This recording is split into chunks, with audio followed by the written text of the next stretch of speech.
Il y a eu l'histoire de Villeneuve avant le rail, et puis il y a l'histoire de Villeneuve maintenant, quoi. Après, depuis le début du siècle et l'expansion du réseau ferré, hein.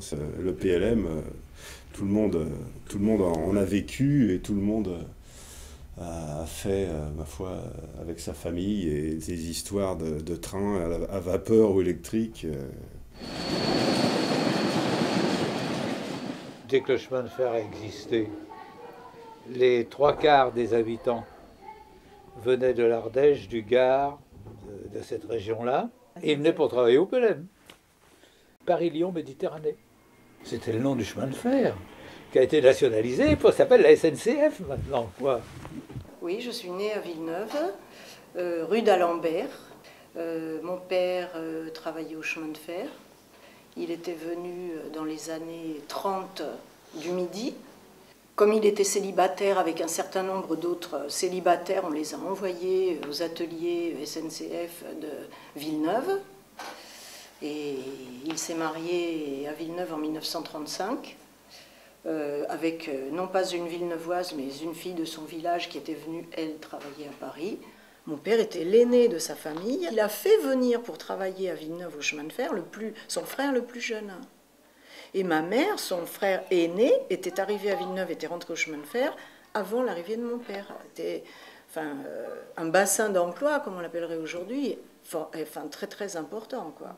Et il a drainé les enfants de paysans qui ne pouvaient pas vivre sur la terre. Tout le monde venait de province. J'ai beau fouiller dans ma mémoire, je ne me rappelle pas de gens qui disaient « je suis de Villeneuve » ou « je suis né à Villeneuve ». Nombreux étaient les voisins qui venaient du Loiret. Et puis, il y avait des gens du Sud, comme mon père. Moi, ça fait partie un peu de l'histoire de Villeneuve, tous ces gens du Midi qui sont venus s'installer ici. D'ailleurs, après, mon père, il était du Midi, et les voisins, ils venaient de Lyon. Les deux autres venaient du Gard. Il y en a un autre, c'était comme ça, tout le monde venait de cette région. C'est d'ailleurs pour ça qu'à Villeneuve, il y avait un temple, puisque tout le monde venait d'une région protestante. Il y avait beaucoup de pavillons, à 2 ou 3 étages maximum, dans lesquels les gens étaient locataires. Donc, il y avait un jardin devant les pavillons, et chacun avait sa parcelle de jardin. Et les enfants, évidemment, jouaient tous ensemble. Sa parcelle de jardin qui était cultivée. Mon père plantait les légumes, il y avait des fleurs aussi, il y avait des arbres fruitiers. Donc ça, c'était important, le jardin. Et il y avait aussi sur ce qu'on appelait la côte à l'époque, c'est-à-dire la partie de Villeneuve qui est en face de l'actuel cimetière qui existait évidemment, il y avait aussi d'autres jardins.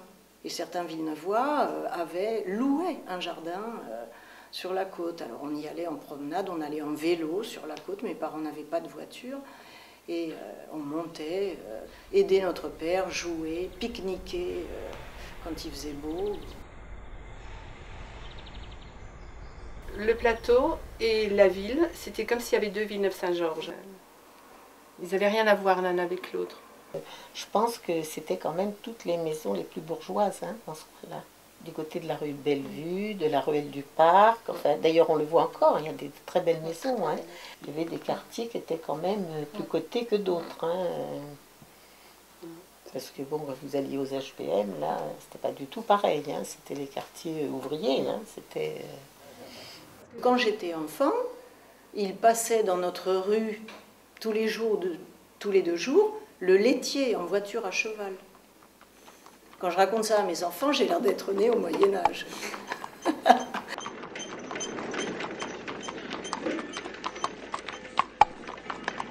J'adorais pêcher, et il y avait beaucoup de poissons à l'époque dans la Seine et dans l'Yerres, et il y avait 2 ou 3 marchands d'articles de pêche à Villeneuve. Donc j'allais soit chez Madame André, qui était à côté aussi rue de Paris, à côté de la boutique de mon grand-père, soit chez Monsieur Couliboeuf, qui était juste à côté de la mairie. Et quand j'ai été adolescent, j'ai été voir un film à Paris qui s'appelait Le drapeau noir flotte sur la marmite. C'était tiré d'un roman de René Fallet, et avec Jean Gabin dans l'un des rôles principaux, Jean Gabin et Jean Carmet, je crois. Et à un moment, on voit Gabin qui vient à pied par les voies, parce qu'il est descendu malencontreusement à Villeneuve-Triage, au lieu de descendre à la gare centrale, enfin à la gare de Villeneuve-Saint-Georges, il est descendu trop tôt. Et on le voit arriver en suivant les rails. Il se pointe devant le marchand d'articles de pêche, M. Couliboeuf, et il parle de M. Couliboeuf. Et au cinéma à Paris, à côté de moi, il y avait quelqu'un qui a dit « Mais où ils vont chercher des noms pareils ?»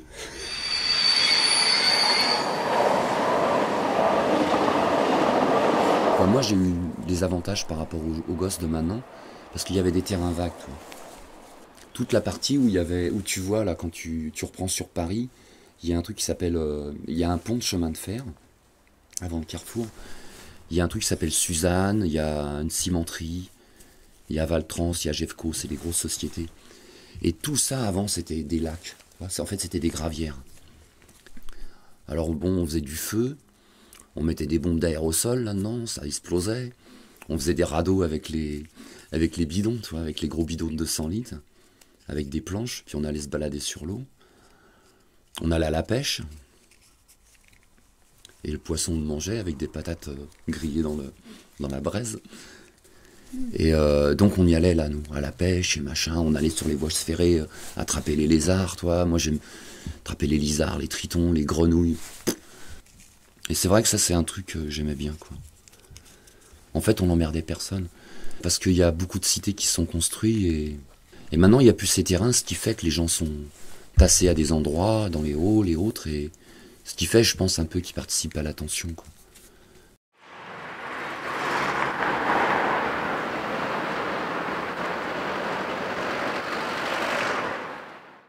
Derrière cette cité-là, il y a la route nationale, qu'on appelle à Villeneuve la rue de Paris, la nationale, et parallèlement à la nationale, la voie ferrée. Et de l'autre côté de la voie ferrée, la Seine. Comme on est aussi assez près d'Orly,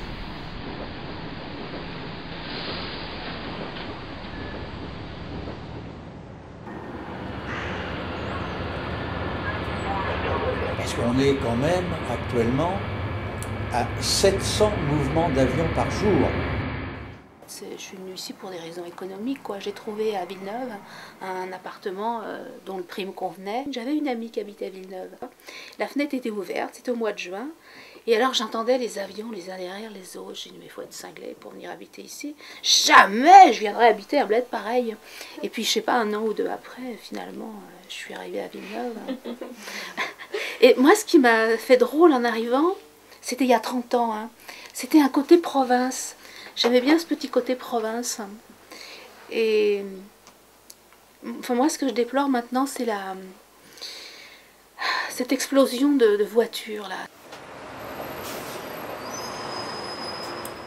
C'est un problème qui, je me demande s'il sera réglé un jour, de déviation de la RN6, et ça date de 25 ans. Hein. Ça n'a jamais été fait. Ça fait 14 ans. Ah ouais, 14 ans que j'habite ici, à Villeneuve-Saint-Georges. Le jour que j'ai arrivé ici, j'ai vu le gars, le facteur est arrivé, j'ai sorti à la porte et j'ai dit « Bonjour madame, moi j'aime bien les voisins, hein. J'aime pas rester toute seule. » J'ai dit « Bonjour madame ». Elle a retourné la tête et ne voulait pas me répondre. Je revenais à la maison, je dis « Oh là là là là, où j'ai mis les pieds ». Lendemain, le facteur il est venu ici, j'ai couru en vitesse. J'ai couru en vitesse pour voir le facteur. Il m'a amené des lettres. Alors, le facteur il m'a donné des lettres. La dame, elle a descendu aussi. J'ai dit, bonjour madame. C'est toujours, il ne veut pas me répondre.